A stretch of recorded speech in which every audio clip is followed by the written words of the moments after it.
বন্ধুরা, আমাদের খুঁটিনাটি বিশ্লেষণ পাঠশালায় আপনাদের সকলকে স্বাগত। আজকে আমরা রৈখিক যুগলকোণ নিয়ে আলোচনা করব। রৈখিক যুগলকোণের সেই সাথে যাবতীয় যত ধরনের আপনাদের সমস্যা আছে, আমার এই ভিডিও দেখে আপনাদের সেই সকল সমস্যার সমাধান হয়ে যাবে। বন্ধুরা, চলুন শুরু করি। যদি কোনো সরলরেখার কোনো একটি বিন্দুতে দুটি কোণ আঁকা হয় এবং এদের যোগফল যদি 180 ডিগ্রি হয়, তবে তাদের একত্রে রৈখিক যুগলকোণ বলে। বন্ধুরা, আমরা যদি রৈখিক যুগলকোণ এই বাক্যটিকে ভাঙিয়ে এখানে আমরা দেখতে পাই, রৈখিক মানে একটি সরলরেখা, যুগল মানে দুইটি, এবং কোণ মানে একটি কোণ।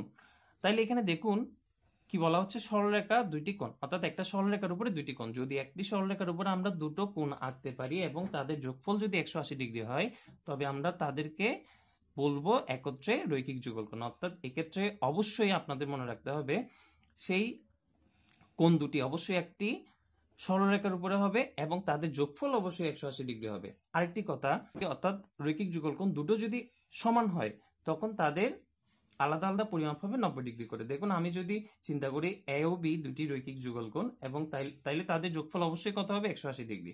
এখন দেখুন, যদি বি কোণটিও এ কোণের সমান হয়, অর্থাৎ এ কোণ আর বি কোণ যদি একই কোণ হয়, তাহলে আমরা বি কোণের জায়গায় এ কোণ লিখতে পারি। তাহলে এ কোণ প্লাস এ কোণ মানে কত? 2 এ কোণ। তাহলে 2 এ কোণ ইকুয়াল টু কত? 180 ডিগ্রি। তাহলে এবার দুই ওইদিকে ভাগ হয়ে গেলে কি হবে?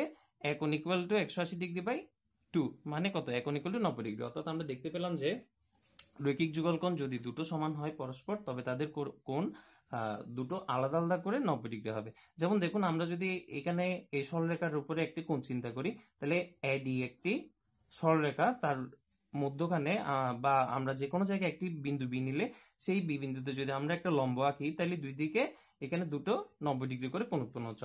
এবং এরা যেহেতু একটা সরলরেখার উপরে উৎপন্ন হচ্ছে কোণ, তাই এরা পরস্পর রৈখিক যুগলকোণ।